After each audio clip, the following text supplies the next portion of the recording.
li ñu dajale fii tey nag mooy wane suñu naqar au niveau du village de Dougar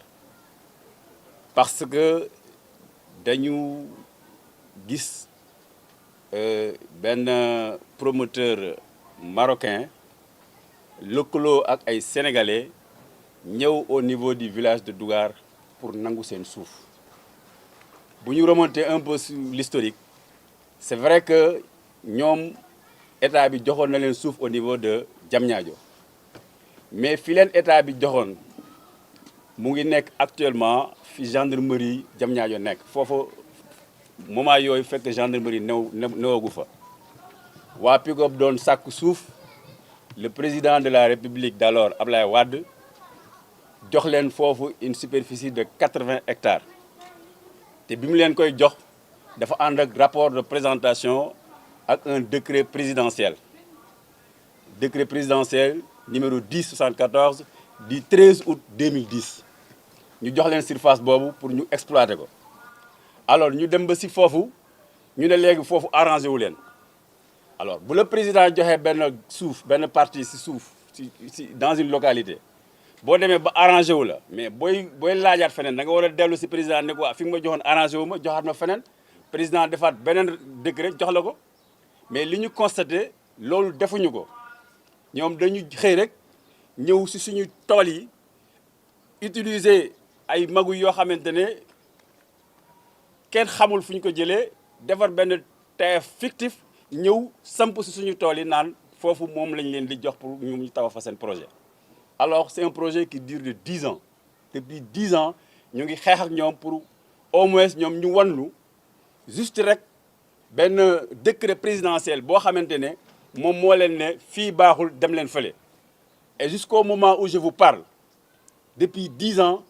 la société PIGOP Investissement ak ñi mu àndal ils sont incapables de nous présenter benn décret boo xamante ne moo leen jële fële indi leen fii ñun on demande que ça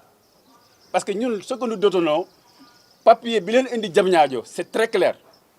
papier bi dafa ne jox naa leen suuf Diamniadio foo xamante ne malaisiens yi ñoo ko doon tabax mooy actuellement fi gendarmerie bi nekk bâtiment yooyu les malaisiens ñoo ko tabaxoon après le projet n'arrangé pas Abdoulaye Wade mu arrêté ko bi ñuy laajee nag mu jox leen foofu bi ñu fa demee arrangé wu leen dañu war a dellu si président Abdoulaye Wade ne ko fii arrangé wu ñu jox ñu feneen mais ils ne l'ont pas fait ñëw par des truchements occuper suñu terrain yi créer un titre foncier fictif di exploiter terre yi ñun nag ñu nee nañ leen suñu terrain yi depuis des années et des années on a exploité ces terres là du ñu nangu du ngeen ko foqati de façon illégale nous on est des républicains nous on est des hommes de droit bañuñu le projet mais na tegu si yoon ñun li ñuy laaj mooy que la société PIGOP Investissement moom mu jóge suñu terrain yi way la bu fekkee ne mënul jóge au moins mu woote ñu waxtaan. et récemment les affrontements yi am foofu noonu la demee